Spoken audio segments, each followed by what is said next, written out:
Claire Anderson never imagined that a professional promotion could completely destroy the life she believed she had built. But that was exactly what happened on that Thursday in June.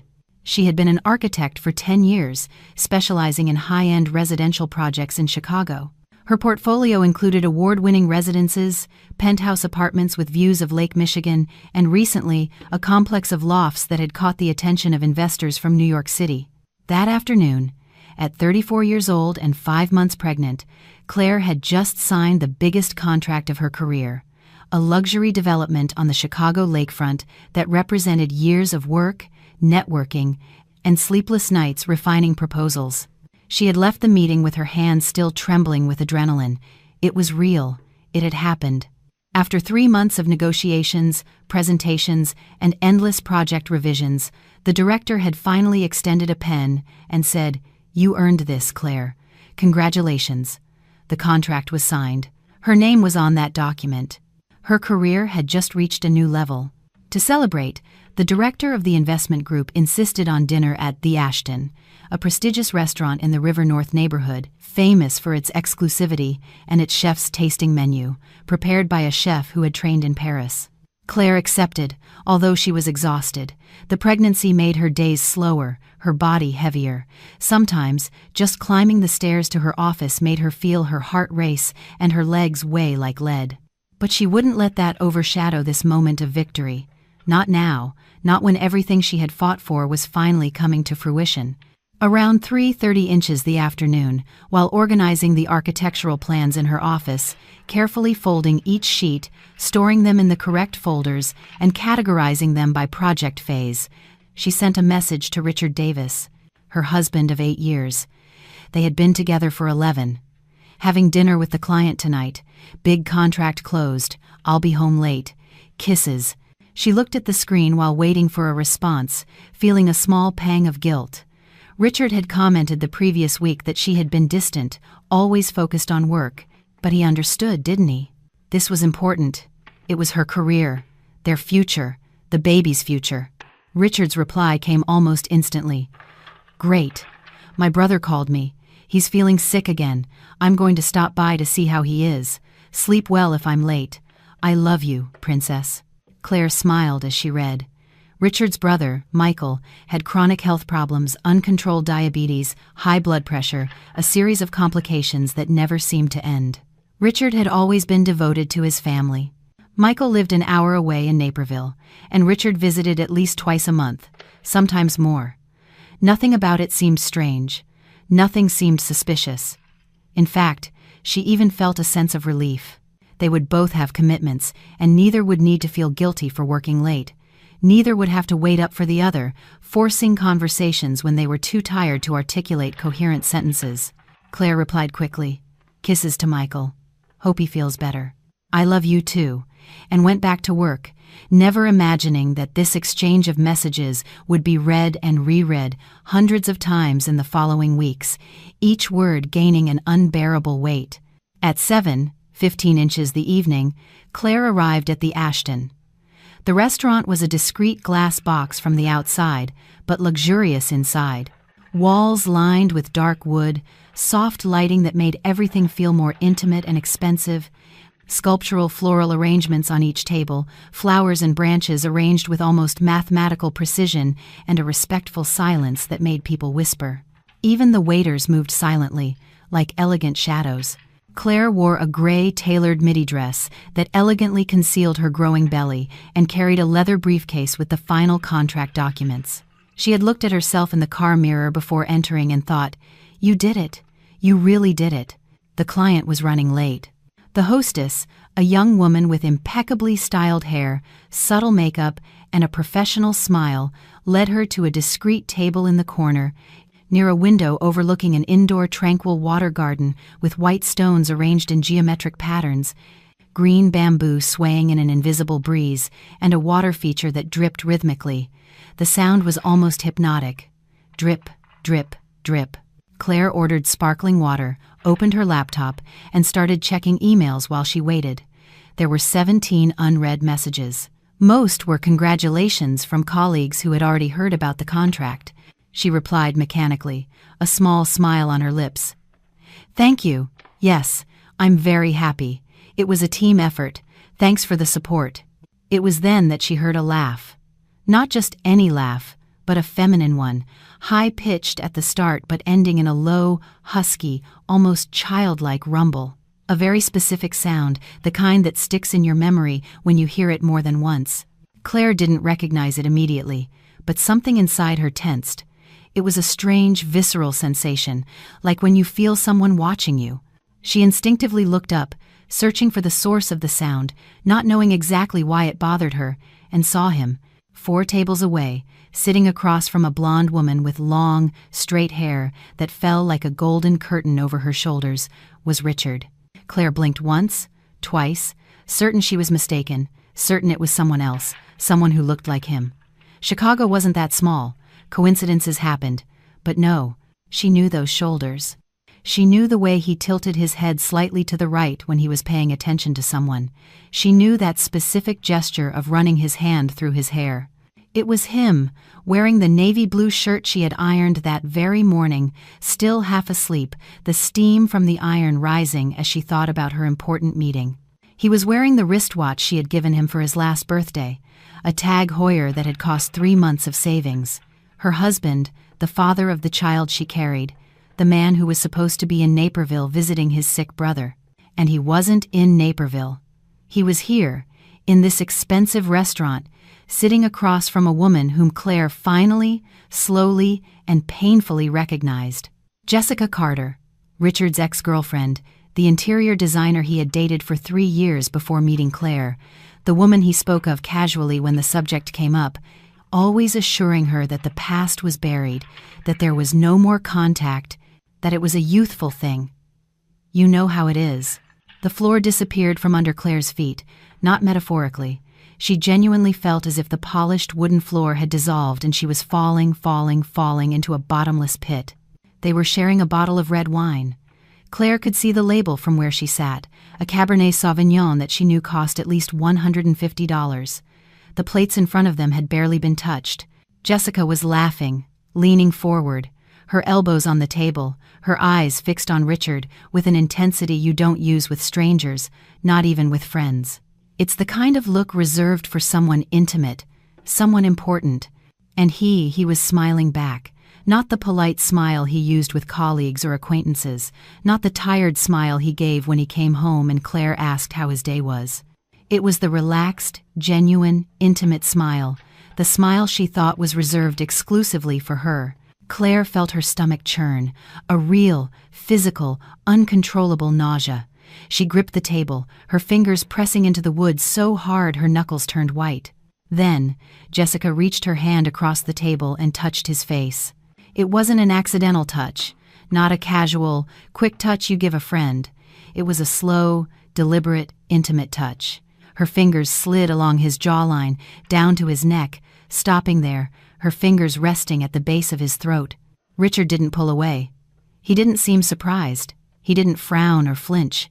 On the contrary, he closed his eyes briefly, like someone savoring the gesture, like someone who already knew that touch and knew exactly what would come next. And then she kissed him. It wasn't a quick peck. It wasn't a surprise or mistaken kiss, the kind you see in movies where someone pulls away saying, "Sorry, I don't know what came over me." It was a deep, lingering, rehearsed kiss. A kiss that revealed practice, routine, familiarity. Their mouths fit together perfectly, without hesitation, without adjustment. Claire couldn't breathe. Literally, her chest seized up. She tried to draw in air, and nothing came. Her entire body froze. The noise around her faded into a distant, indistinct hum.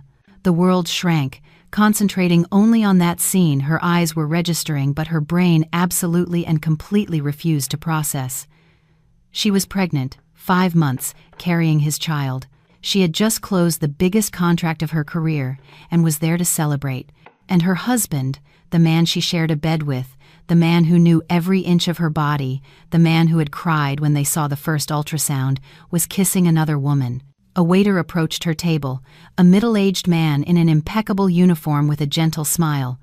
"Would you care to start with an appetizer while you wait, ma'am?" His voice seemed to come from far away, as if he were speaking from underwater. Claire didn't hear the question. Not really, but her lips must have moved, must have formed some automatic, socially acceptable response, because the waiter nodded politely and walked away. She didn't remember answering, had no idea what she had said. Her trembling fingers reached for her phone. She didn't think, didn't plan, didn't stop to consider the consequences or what she would do with it later. She just acted with a mechanical precision that surprised even herself, as if some primitive part of her brain had taken over while the rest of her collapsed. She unlocked the screen, opened the camera, and zoomed in as much as she could without losing clarity. Her hands were shaking so much it took 3 tries to steady the image. And then she captured the exact moment. Richard and Jessica, lips locked, her hand still on his face, her fingers tangled in the hair at the nape of his neck, the wine glass beside them reflecting the restaurant's light, the timestamp in the bottom corner of the screen marking that moment forever. 7:23 p.m., June 14th. Claire stared at the photo on the screen for a second too long. Part of her still hoped it was a mistake, that when she looked again it would be someone else. But it wasn't. It was real. It was happening. She opened her messaging app with fingers that didn't feel like her own. She found the conversation with Richard. His last message was still there. "I love you, Princess." Princess. She had always hated that nickname when they started dating. She thought it was silly, childish, but over time she had grown to like it. She came to associate it with affection, with security, with belonging. Now the word felt poisonous. Claire typed each letter, requiring a conscious effort.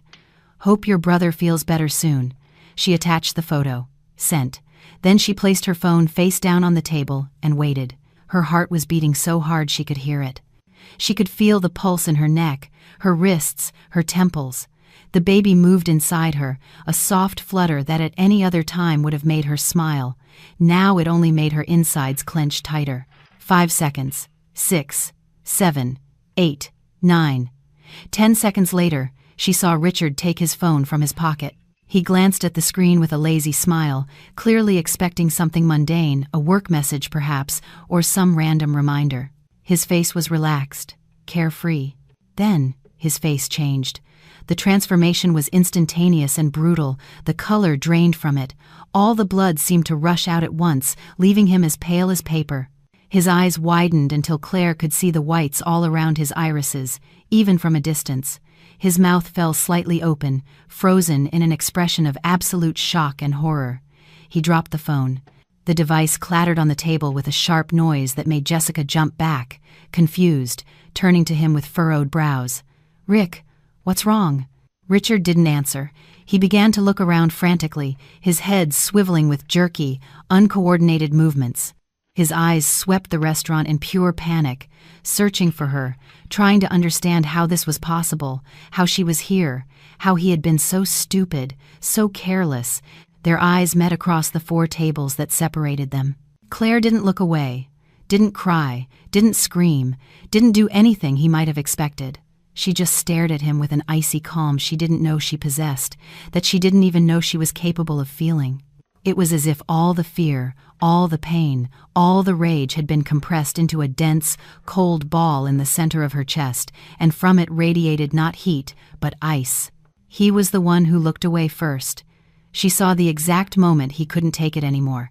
His face contorted into something between guilt, desperation, and anger. Anger. She realized with a distant shock, as if he had the right to be angry for being caught.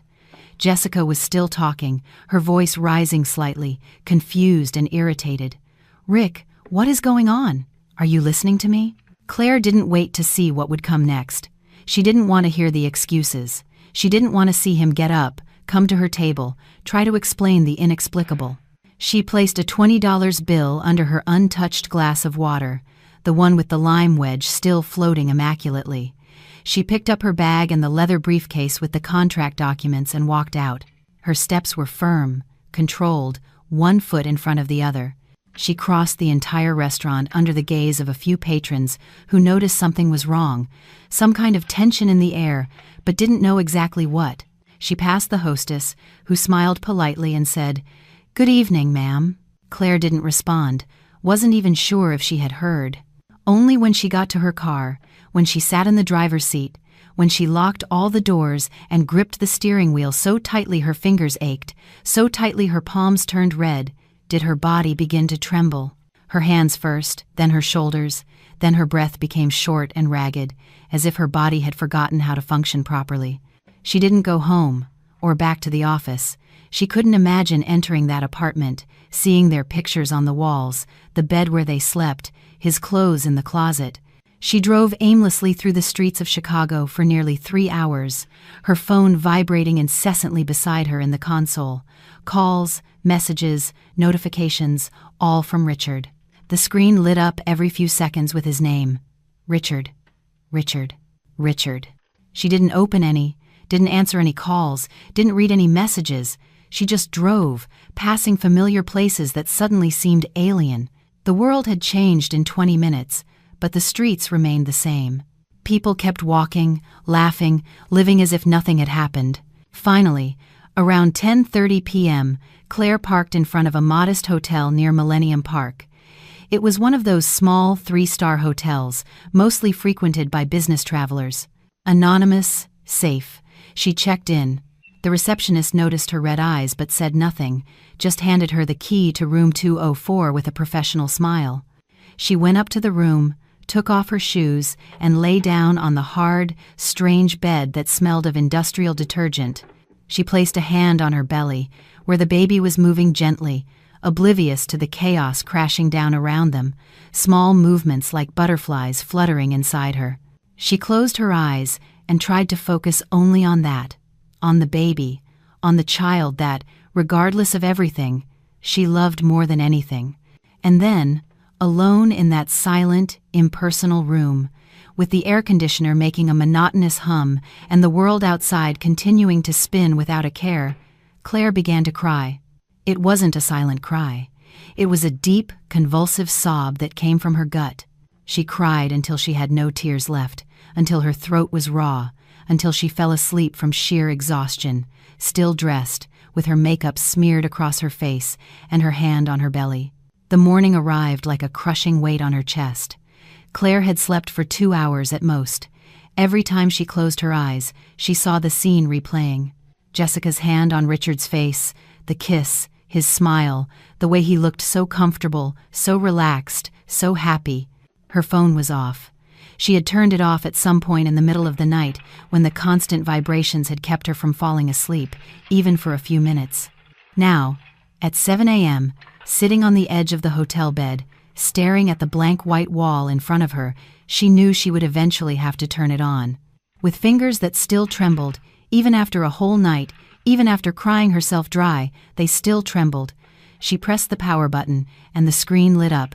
A barrage of notifications began to appear, one after another in an endless sequence. 42 missed calls, 38 text messages, 15 voicemails, all from Richard. Claire took a deep breath, exhaled slowly, and then, with a calm she had to build brick by brick inside herself, she began to read the messages. Claire, for God's sake, call me. It's not what you're thinking. Please, come home. Let's talk. You're overreacting. It was just dinner. She's a friend. We just happened to run into each other. I can explain everything. Where are you? I'm worried. Claire read each message with a growing sense of unreality. He was still lying, even after being caught, even after the photo, still trying to manipulate the narrative as if she were an idiot, as if she hadn't seen it with her own eyes. And then came the message that made something inside her snap, like a dry twig. This is happening because you're always glued to your work. We never have time together. You pushed me to this. Claire read that line once, twice, 3 times, each reading making the anger rise hot and dense from her stomach to her throat. Less than 12 hours after being caught kissing another woman, not in a moment of weakness, not in an accident, but on a clearly planned date in an expensive restaurant with the ex-girlfriend he swore he no longer saw, Richard was already rewriting the narrative, turning his betrayal into her fault, making the victim the villain. Because she worked too much, because she had no time, because she had pushed him into the arms of another woman, as if he had no responsibility, as if he had no choice, as if he were a child with no control over his own actions. Claire felt bile rise in her throat. She ran to the bathroom and threw up. She vomited the water she had drunk, vomited the rage. When there was nothing left to come out, she knelt there on the cold ceramic floor, hugging the toilet of a cheap hotel, trembling. Finally, after long minutes, she got up, splashed cold water on her face, looked at her own reflection in the mirror, swollen eyes, pale skin, disheveled hair, and made a decision. She would not reply to any message, would not give Richard the satisfaction of a response, would not play his game, would not defend herself against ridiculous accusations. Instead, she would call the one person she trusted unconditionally, her older sister, Carolyn. Carolyn answered on the second ring, her voice still hoarse with sleep. "Claire? What time is it?" "It's 7:15 the morning, Carolyn." Claire's voice broke, the words catching in her throat. She tried again. "I need you." There was a brief pause, but Claire heard the exact moment Carolyn fully woke up, concern transforming her voice. "What happened? Are you okay? Is the baby okay?" Claire swallowed hard. "I need to get out of here. I can't go back home. Please, Claire, tell me where you are." Carolyn's voice was firm now, in the protective mode she had used since they were kids, and Claire would come home from school crying because someone had picked on her. "I'm coming to get you right now. Right now. Send me your location." Claire sent the hotel's location. "Room 204. I'm on my way. Don't move." 20 minutes later, Claire had counted every one of them sitting on the edge of the bed. Staring at the wall, there was a knock on the door. She opened it. Carolyn stood there in sweatpants and sneakers, her hair still a bit messy, her eyes worried. She didn't ask questions, didn't demand explanations. She just entered the room, pulled Claire into a tight hug so tight that Claire felt her belly pressed between them, the baby making a small protest with a light kick, and let her sister cry on her shoulder until there were no tears left. When Claire could finally speak, when the words finally formed coherently, she told her everything. The contract, the celebration, the restaurant, Jessica, the kiss, the photo, the messages, the blame Richard was already trying to place on her, as if years of dedication, of building a life together, of promises could be erased because she had the audacity to have a career. Carolyn listened in silence, her jaw tight, her eyes gleaming with contained fury. Claire saw her sister's hands clench into fists, her knuckles turning white. When Claire finished, her voice failing on the last word, exhausted from talking, from reliving it all, Carolyn spoke softly, but with a firmness that left no room for doubt or negotiation. "You are not going back to that house. You're coming to my place. Now. You'll get your things eventually, but not alone, and not today. Today, you come with me and rest." Claire nodded, too grateful to argue, too relieved to not have to make decisions. Carolyn's house was in a quiet condominium in Lincoln Park with a view of Lake Michigan. It was a spacious, cozy townhouse, full of plants hanging ferns, pothos trailing down bookshelves, a huge fiddle-leaf fig near the window, and natural light that poured in generously through large windows. Claire had always loved this house. It was the opposite of the apartment she shared with Richard, all clean and minimalist with neutral colors and modern decor. Carolyn's house was warm, alive, a place that embraced you when you walked in. Carolyn set Claire up in the guest room, which she quickly transformed into a safe haven. Extra pillows piled on the bed, a soft wool blanket she brought from her own room, steaming chamomile tea on the nightstand, the curtains drawn to block the harsh sunlight. "Sleep," Carolyn said, brushing the hair from Claire's face. "Just sleep. I'll handle the rest." Claire turned off her phone again and tried to rest. She lay in bed, pulled the blanket up to her chin, closed her eyes, but her mind wouldn't stop. The questions popped up uncontrollably, one after another, incessant, torturous. How long? How long had this been going on? How had she not noticed? There were signs. There must have been signs. There are always signs. What had she ignored? What had she chosen not to see? The times he came home late, smelling of a different perfume. She had thought it was from a client, from a work meeting. The times he was distant, looking at his phone with a smile that vanished too quickly when she asked what it was. Nothing, just work. And she believed him. Because why wouldn't she? He was her husband, the father of the child she carried. In the late afternoon, after dozing for a few restless hours, her sleep filled with fragmented nightmares, the doorbell rang. She heard it from the bed, her ears alert even in a state of semi-consciousness. Carolyn ran down the stairs, her steps hurried on the wooden staircase. Claire heard muffled voices, and then, unmistakably, she recognized Richard's voice, loud, desperate. "Carolyn, I know she's in there. Let me talk to her." "No." Carolyn's voice was firm, unshakable. "She's exaggerating. It was just a meeting. Jessica is a friend. We met up, and one thing led to another, but it doesn't mean anything. I love Claire. I love our family." "You kissed her, Richard," Carolyn cut in, her voice icy. "It was a mistake, a moment of weakness. I was confused. Claire is always working. She never has time for me. I felt lonely. Claire, now sitting up in bed, her fists clenched against the blanket, felt the rage explode in her chest again. He was doing it again, blaming her, turning his betrayal into a natural consequence of her neglect. "She is pregnant with your child."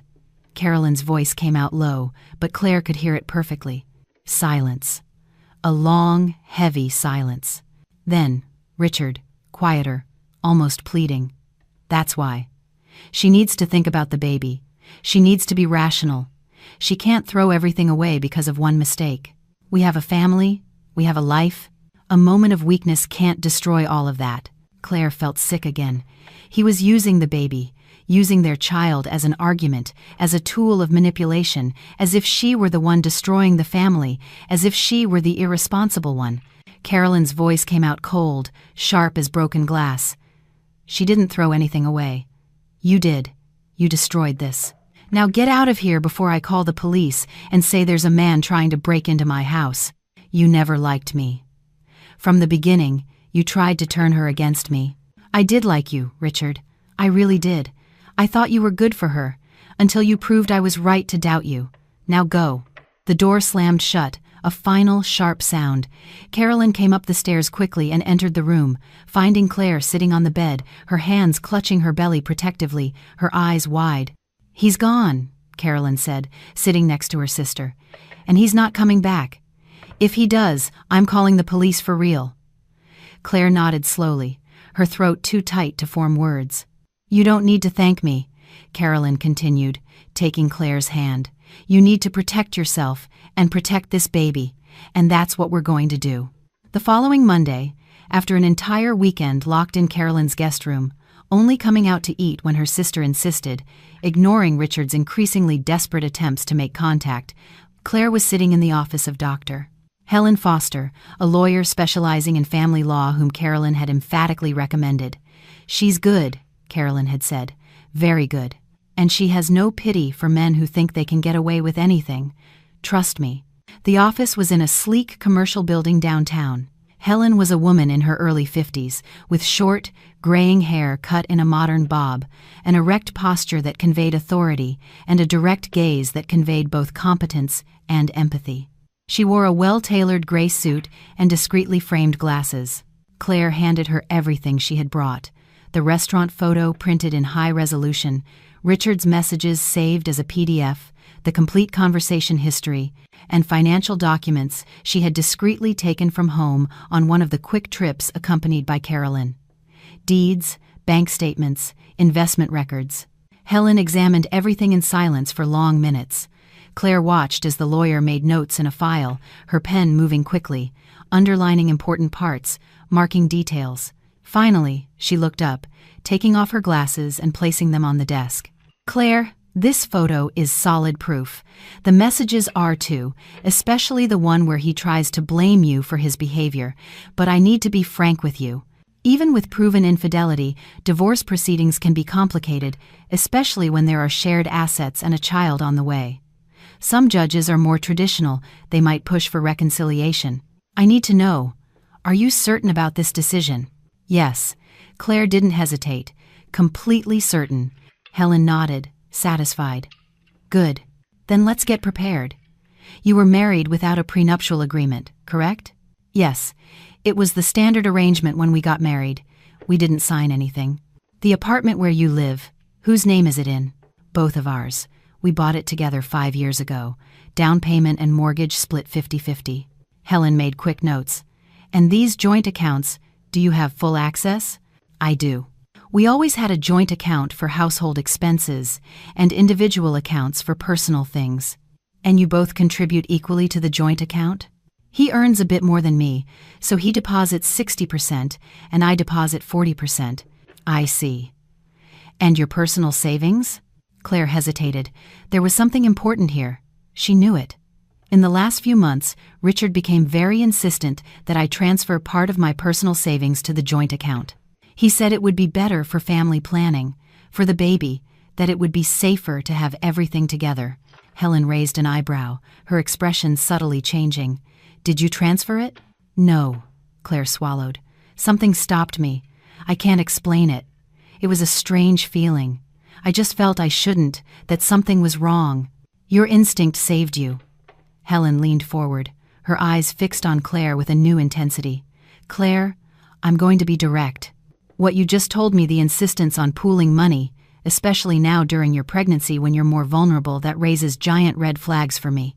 I'm going to request access to his messages. I'm going to ask for a subpoena for his phone records, because something tells me this wasn't just an affair. This was planned. Claire felt her stomach churn, a coldness spreading through her body. Planned.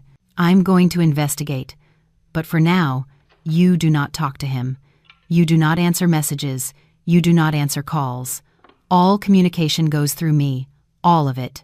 Understood? Understood. Helen picked up a business card. This is my personal number. Anything at all, no matter the time. You call me. If he shows up at your sister's house, you call me. If he approaches you on the street, you call me. If he tries to contact you through third parties, you call me. You are not alone in this, Claire, and we are going to do this right. 3 days later, on an ordinary Wednesday with an overcast sky threatening rain, Helen called. Her voice was tense. Claire, you need to come to the office. Now. Did something happen? I got the messages. You need to see this in person. Claire went. Carolyn drove because Claire's hands were shaking too much, and she didn't trust herself behind the wheel. When they arrived at the office, Helen was serious in a way Claire hadn't seen before. There was a thick folder on the desk, so full that some papers threatened to slip out. Sit, Helen said. Claire sat. Carolyn stood beside her, a hand on her sister's shoulder. I obtained the messages between Richard and Jessica from the last 6 months. 6 months. The world spun. Claire gripped the arms of the chair, and what I found. Helen took a deep breath. They weren't just having an affair. They were planning a future together, and planning how to use you financially to make it happen. She opened the first page and turned the document toward Claire. Read, please. Claire looked at the printed words, messages in chronological sequence. She began to read, and with each line, she felt the floor disappear a little more. December 17th, 6 months ago. Jessica, when are you going to tell her? Richard, not yet. I need to make sure the financial situation is settled first. January 2nd. You promised you'd be out of there by the end of the year. It's a new year, Rick. Richard, I know, I'm sorry, but I need to get her to put her money in the joint account first. That way, when I leave, I get half of everything. If I leave now, I walk away with none of what she has saved. February 14th. Jessica, and the baby? Richard, it wasn't planned, complicates things, but it also helps. She'll be emotionally vulnerable, pregnant, insecure. It'll be easier to convince her to merge our finances for the baby's security. I'll pay child support later, no problem, but the assets stay with me. Claire read it once, twice, 3 times, 4. The words refused to make sense. Her brain couldn't process it. He had planned this from the beginning. For months, the baby, their son, the child she was carrying, who was kicking inside her at that very moment, was nothing more than a tool, a vulnerability to be exploited, a way to manipulate her. There's more, Helen said softly, turning the page. May 28th. Richard, she just closed that huge contract. She's going to get a massive commission. Jessica, perfect. How much? Richard, at least $250,000. Could be more. Jessica, Rick, You have to get her to put that in the joint account. Now, say it's for the baby, for the family's security, for the future. She'll believe you. She always does. Richard, I'm already working on it.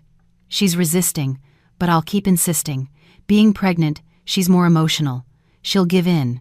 Claire covered her mouth with her hand, feeling nauseous. It wasn't just betrayal. It was cold, calculated, planned manipulation. He had turned her life, her work, her pregnancy, even her professional achievements, into a script for his own enrichment. Carolyn squeezed her shoulder harder. There's more, Helen said, her voice almost a whisper now. Much more. Conversations about how he was going to demand high alimony, claiming he gave up career opportunities to support hers. How he was going to use custody of the baby to maintain financial and emotional control over you. How he was going to claim in court that you were unstable, negligent, a workaholic. He earns more than I do, Claire whispered, her voice hoarse. He always has. I know. But he was going to lie. He was going to build a narrative, and Jessica was helping him build every detail. They have conversations about how to act, what to say, how to behave to seem credible. Claire looked at the pages scattered on the desk. Months of conversations, months of planning. While she was working, while she was dreaming of their future, while she was choosing baby names, while she was setting up the nursery, he was planning to destroy her. Claire took a deep breath. The room was spinning, but deep within the pain, a pain so profound it felt physical, as if something was being ripped from inside her. Something stronger began to grow. Rage. Not the explosive, hysterical, uncontrolled rage. A cold, calculated, determined rage. What do I do? Her voice came out firm, perhaps too firm for someone who had just discovered the last several months of her life were an orchestrated lie. Helen smiled for the first time since Claire had entered the room, a small but genuine smile. We destroy this plan, we expose everything, and we make sure he doesn't get a single penny that isn't rightfully his. And if we're very lucky, this here could be considered attempted fraud. I can send it to the district attorney's office for review. The following weeks were a whirlwind of emotions, documents, and legal strategies. Richard increased the pressure, calling constantly from unknown numbers. When Claire blocked one, he got another. He sent dramatic messages, sometimes pleading, sometimes angry, sometimes trying to manipulate her with guilt. He tried to talk to Claire's mother, who hung up on him after hearing the full story. He tried to talk to mutual friends, who began to distance themselves when they realized something very serious had happened. He tried to talk to her colleagues, who politely said they didn't get involved in personal matters. He was getting desperate, and desperate people, Claire was learning, are dangerous. 2 weeks after the discovery, Claire received a call from HR at her architecture firm. It was Marcia, the human resources manager, a professional but always kind woman. Claire, I need to inform you that we've received an anonymous complaint against you. Claire's stomach dropped. A complaint, Marcia continued, alleging aggressive behavior and workplace harassment against an intern. The complaint is serious. We'll have to investigate. Claire was stunned, silent for long seconds. She barely spoke to the interns. She always treated everyone with respect, even with excessive kindness, because she remembered how hard it was when she was an intern. Marcia, that's a lie. I swear. I don't even know who this intern could be. I believe you, Claire, but we have to follow protocol. Marcia investigated. She interviewed colleagues, checked emails, spoke with all the interns. The investigation took 3 tense days. 3 days where Claire had to continue working while feeling the stares of her colleagues, the whispers, the speculation. The conclusion came. The complaint was completely false. No intern had any problem with Claire. In fact, they all praised her patience and helpfulness. And the HR investigation revealed something else. The complaint had come from an anonymous email, but the IP address was traced to an internet cafe near the office where Richard worked. Claire was furious. He was trying to destroy her career, the reputation she had built for a decade. And he didn't stop there. 3 days after the complaint was dismissed as false, 2 police officers knocked on Carolyn's door. It was a Saturday morning. Claire was having coffee when she heard the doorbell. Carolyn answered it. Claire heard formal male voices and felt her stomach clench. She walked down the stairs slowly, now almost 7 months pregnant, her belly prominent. The officers were at the door, in uniform, polite but serious. "Are you Miss Claire Anderson?" one of them asked. "I am." Her voice came out trembling. "We've received a complaint. Your husband, Richard Davis, alleges that you are harassing him, showing up at his workplace, sending threatening messages." Claire felt her legs buckle. Carolyn held her arm. "That's a lie," Claire said, her voice firmer now. "A complete lie. I haven't spoken to him in weeks. May we see your phone?" Claire handed it over without hesitation.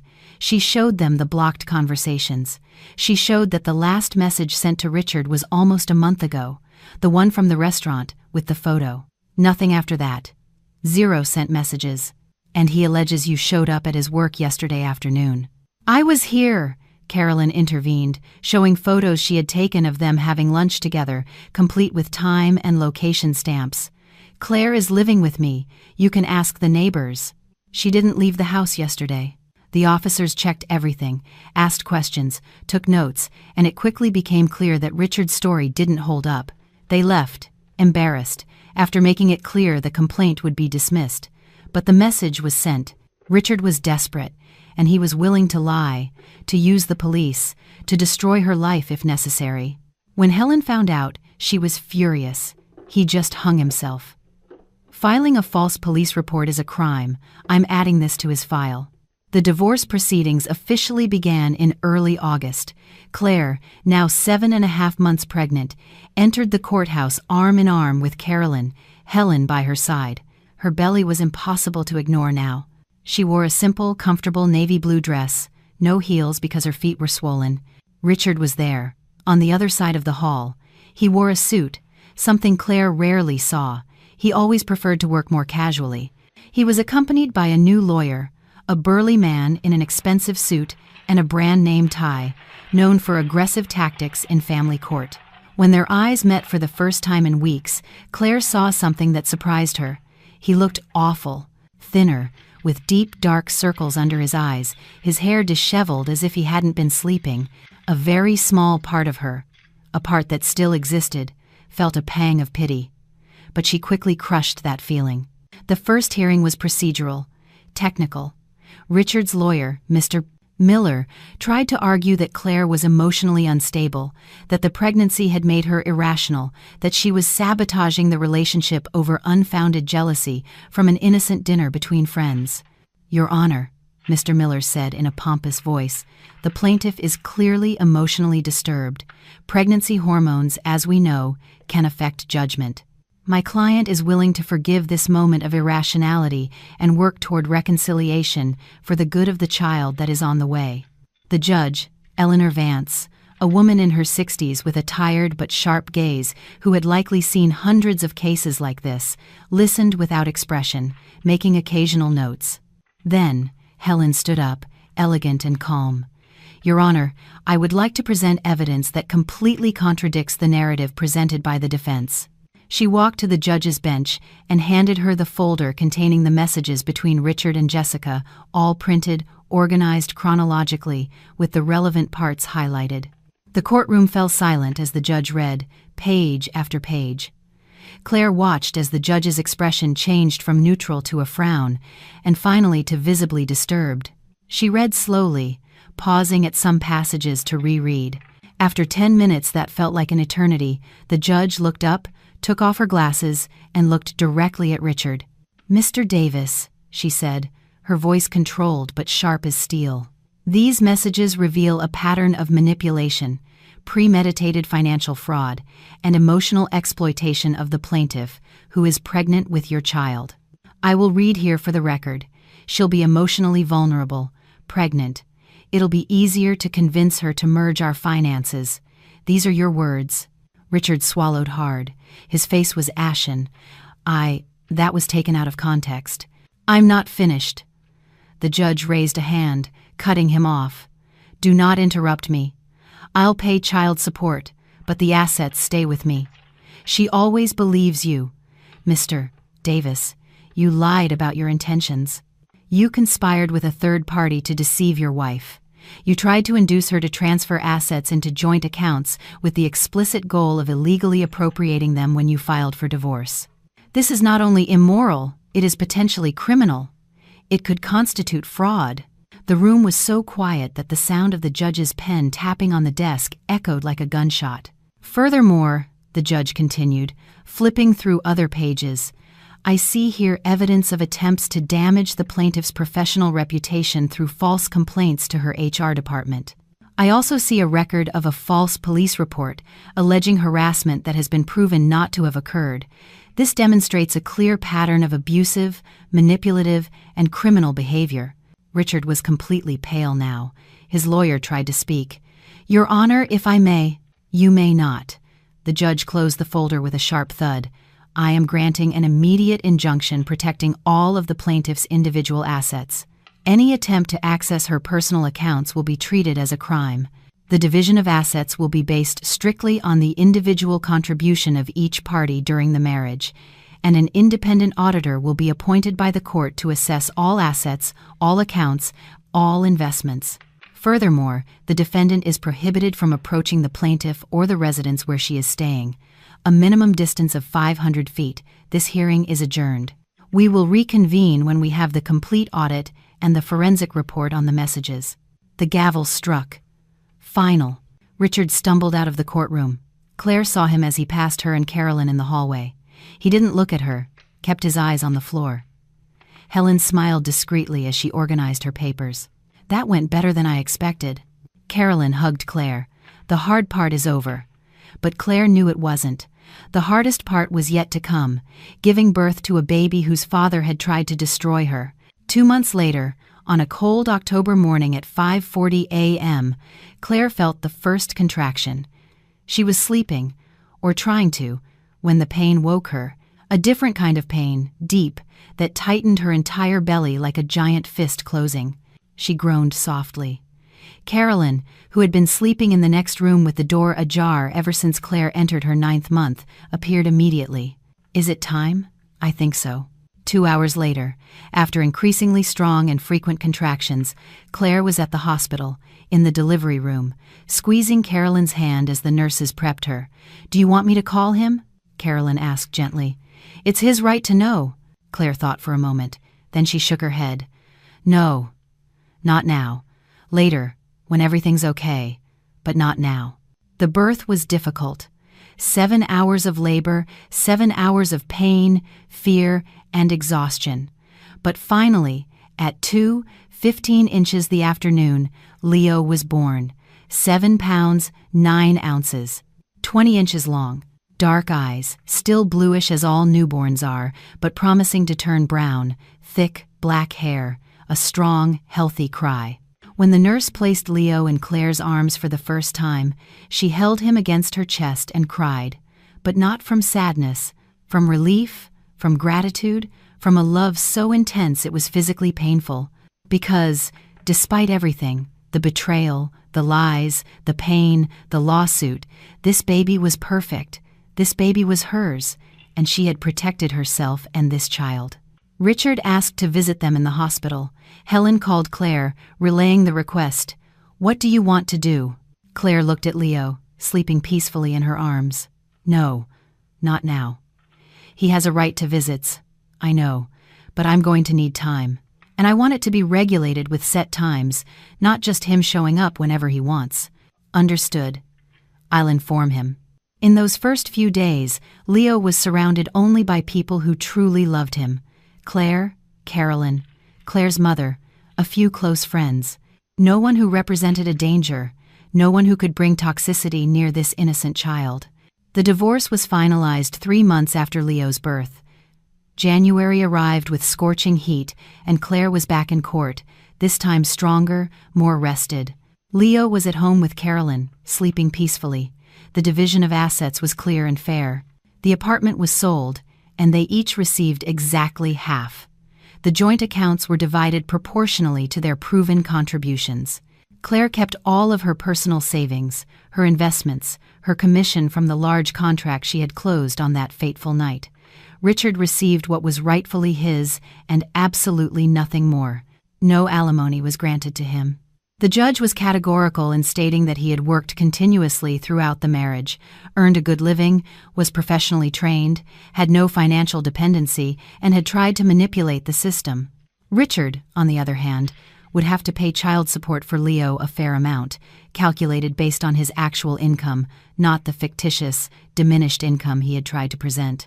When it was all over, when all the documents were signed and the lawyers began to pack their briefcases, Richard tried to speak to Claire one last time. They met in the courthouse hallway, away from the lawyers who were conversing among themselves, finalizing bureaucratic details. It was a long corridor with a cold floor and white fluorescent light that gave everything a grim look.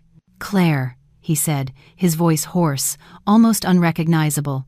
"You didn't have to do this. You didn't have to be so harsh. We could have worked it out another way. We could have talked." She looked at him, really looked at him for the first time in months, and saw an unrecognizable man, aged, his skin dull, defeated. Not by her, Claire realized, but by his own choices, by his own actions. "Richard," she said calmly, her voice firm but without anger, without hatred, just with crystal clarity. "You planned to destroy me financially. You used our son as a tool before he was even born. You tried to destroy my career with false accusations. You lied to the police. I didn't do this. I didn't destroy you. I just protected myself. I defended myself. And if that seems harsh to you, maybe you should reflect on what you tried to do to me." "Jessica left me," he said suddenly, his voice breaking, his eyes becoming moist. As soon as everything fell apart, as soon as she saw there would be no easy money, she disappeared. Blocked my number. Told our friends she couldn't deal with the drama, that I was too problematic. Claire felt no pity. She tried, for a brief moment, to search within herself for some remnant of compassion for the man she had loved, but found only emptiness, a quiet indifference. "I hope you find what you're looking for, Richard," she said. "I hope you learn, that you get better, that you're a better father than you were a husband, but it won't be at my expense, never again. And if you want to have a real relationship with Leo, you'll have to prove it with actions, not words." And then she turned her back and walked away, her steps echoing in the empty hallway. She didn't look back, didn't hesitate. She just left. 6 months later, on a sunny July afternoon, Claire was in her new apartment, smaller than the old one. Just 2 bedrooms, a cozy living room, an open kitchen, but entirely hers. Every piece of furniture, every object, every decorating decision was completely hers. She had decorated it with meticulous care, light colors that reflected light and joy, comfortable furniture that invited relaxation, plants, lots of plants like at Carolyn's house, and a light wood crib in the room next to hers, where Leo was now sleeping, lulled by the sound of a music box playing a lullaby. Leo was 7 months old, chubby, healthy, and smiley. He had recently started crawling and spent his days exploring every corner of the apartment, putting everything in his mouth, laughing that infectious baby laugh. Claire opened her phone and, almost without thinking, navigated to her old photos. She found it. The photo from the restaurant, taken on that night that changed everything. Richard and Jessica kissing, oblivious to the fact they were being watched. For a long moment, she just looked at it, trying to feel anger, pain, sadness. But she couldn't. Not with anger, not with pain, just with a cold, quiet clarity. That photo hadn't destroyed her life. It had saved it. It had saved her from living years, perhaps decades, in a lie. It had saved her from waking up one day at 50 and realizing she had wasted half her life on someone who didn't truly love her, who had only used her as a means to an end. Claire selected the photo. Her finger hovered over the delete button for a few seconds, and then she pressed it.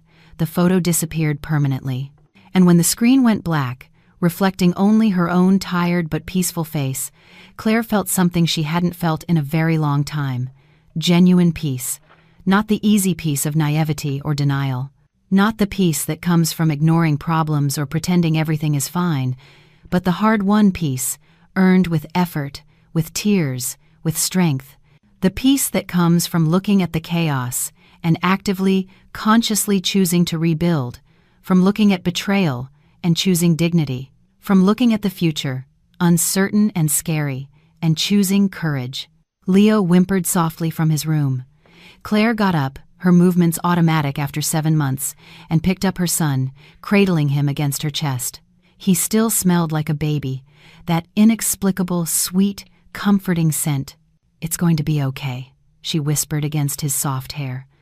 "I promise. We're going to be okay.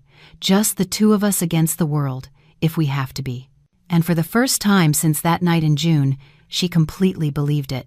Time kept passing, as it always does, indifferent to human dramas. Months went by. Summer arrived in Chicago with its characteristic humid heat, the kind that sticks to your skin and makes even breathing feel like an effort. Leo was growing fast, surprisingly fast. Every day brought something new, a new word, a new tooth, a steadier step. Claire resumed her architectural projects with renewed energy. The contract she had closed on that fateful night, the one that was supposed to be a celebration but ended up being the beginning of the end, had turned into 3 larger contracts. Her reputation in the market was growing. Clients recommended her. Her name began to appear in architecture and design magazines. One autumn day, Carolyn came to visit. She brought a bouquet of yellow flowers, sunflowers, Claire's favorite, and a conspiratorial smile that Claire immediately recognized as a sign of interesting gossip.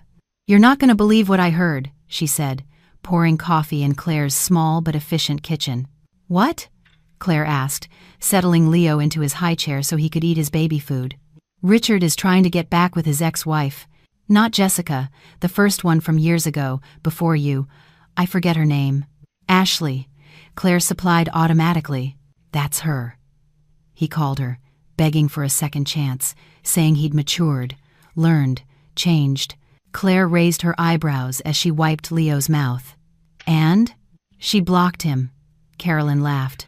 "Told mutual friends there's no second chance for someone who never learned from the first. Apparently, she heard the whole story with you and was shocked. Said he was always manipulative, but never to that extent." The two were silent for a moment. Then Claire laughed. Not a bitter, resentful laugh, but genuinely amused, almost relieved. "How ironic. You don't feel anything?" Carolyn asked softly, watching her sister carefully. "Anger, satisfaction, something?" Claire thought honestly before answering. "I feel pity. Not for him specifically, but for the person he could have been and chose not to be. He had everything a wife who loved him, a child on the way, a good life, and he chose to destroy it for greed and selfishness. It's sad, but it's not my problem anymore." Leo babbled from his chair, slapping his hands on the tray and splattering food everywhere. Claire smiled, picked up her son all messy, all chaotic, all perfect, and lifted him into the air. He giggled, that pure, unfiltered, uncomplicated, joyful baby laugh. "But I also feel gratitude," Claire continued, looking at her son, "because if that hadn't happened, I would have lived for years, maybe decades, in a lie. I would have raised Leo in a toxic, deceitful environment. Now I know who I am. I know what I'm capable of. I know I can survive the worst, and I know I will never again accept less than I deserve, and I'm going to teach Leo that too." Carolyn hugged her sister, careful not to squash the baby between them. "You're the strongest person I know, Claire." "I'm not strong," Claire said softly, gently rocking Leo. "I just learned to choose the truth, even when it hurts, even when it's easier to pretend. I learned that you can survive the truth, but you can't survive a lie intact." That night, after Carolyn had gone, after she bathed Leo and put him to sleep with the lullaby playing softly, Claire stood on her apartment balcony for a long time, watching the city lights turn on one by one as the sun set. Chicago was beautiful at night. It always had been. The yellow lights from windows, the headlights of cars moving like rivers of light, Lake Michigan in the distance reflecting the darkening sky. Claire hugged herself, feeling the cool night breeze. Leo was sleeping inside, safe. Her life wasn't perfect. There were still hard days.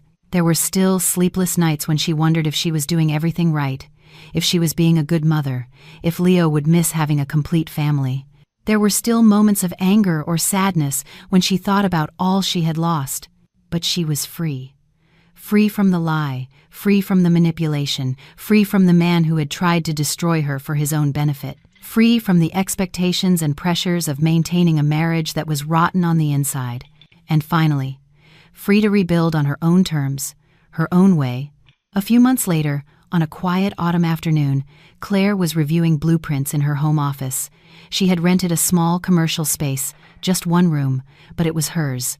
Her phone vibrated. It was a message from an unknown number. She hesitated before opening it. Unknown numbers were usually spam, but something made her click. "Claire, it's Richard. I know you don't want to talk to me, and you have every right, but I need to say something. I've spent the last few months in therapy, trying to understand how I got to that point, how I became the person I was with you, and I have no excuses. I screwed everything up. I lost you. I lost our family. I almost lost my son. Jessica used me as much as I tried to use you, and I realized it too late. But you were stronger. You saved yourself, and you saved Leo from growing up in a sick family. I don't expect forgiveness. I don't deserve it, but I wanted you to know. You were right about everything. I was a cowardly, manipulative, selfish person, and now I'm paying the price. Loneliness, regret, the knowledge that I destroyed the best thing I ever had. You deserve all the best, and I will carry this regret for the rest of my life. Don't reply to this. I just wanted you to know." Claire read the message 3 times, then 4, searching each word for any sign of manipulation, any attempt to make her feel sorry for him, to shift blame. But she found none. It seemed genuine. It seemed to come from a real place of remorse. She didn't reply.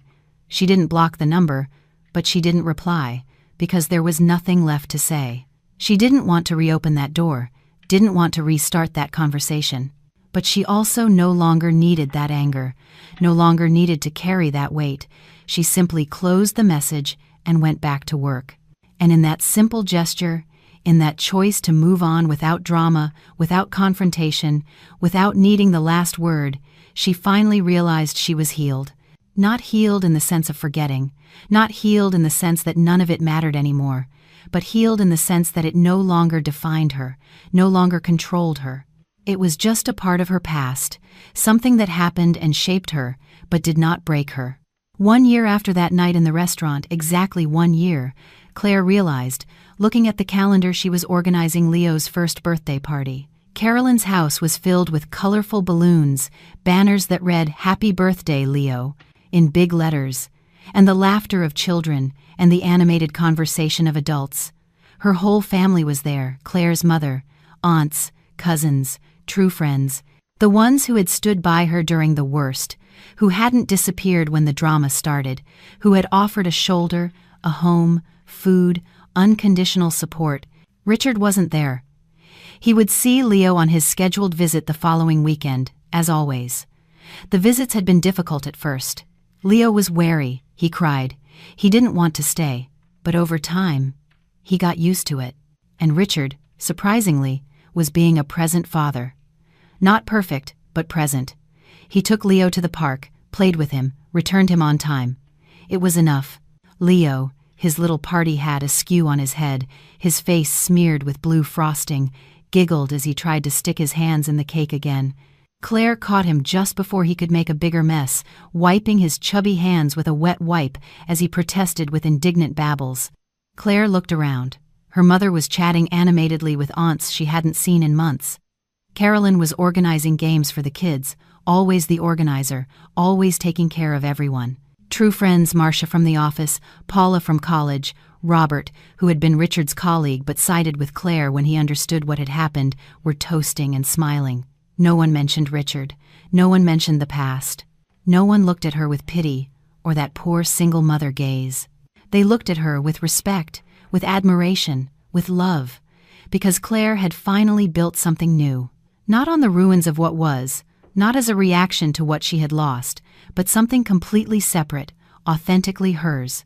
And when it was time to sing Happy Birthday, when everyone gathered around the cake with a single candle shaped like the number 1, when Leo clapped his hands, not quite understanding what was happening but feeling the joy around him, Claire blew out the candle for him, because he was still too little to blow, and made a silent wish. Not for justice, she had already won justice. Not for revenge, revenge never brought anyone peace. Not for answers, she already had the answers, and they hurt, but they were true. But for lasting peace, for continued strength, for the wisdom to raise Leo on her own, without letting resentment poison his upbringing, for love, self-love, love for her son, love for the life she was building. And looking around, seeing the smiles, feeling the comfortable weight of Leo in her lap, hearing Carolyn's laugh, feeling her mother's hand on her shoulder, she realized her wish had already been granted. The life she had rebuilt wasn't perfect. Leo woke up crying in the middle of the night. Money was sometimes tight. There were days she felt too exhausted to get out of bed. There were moments of loneliness, especially at night when Leo was asleep and the house was quiet. But it was real. It was honest. It was hers. And that, simply that, surprisingly that, was enough. More than enough. It was everything.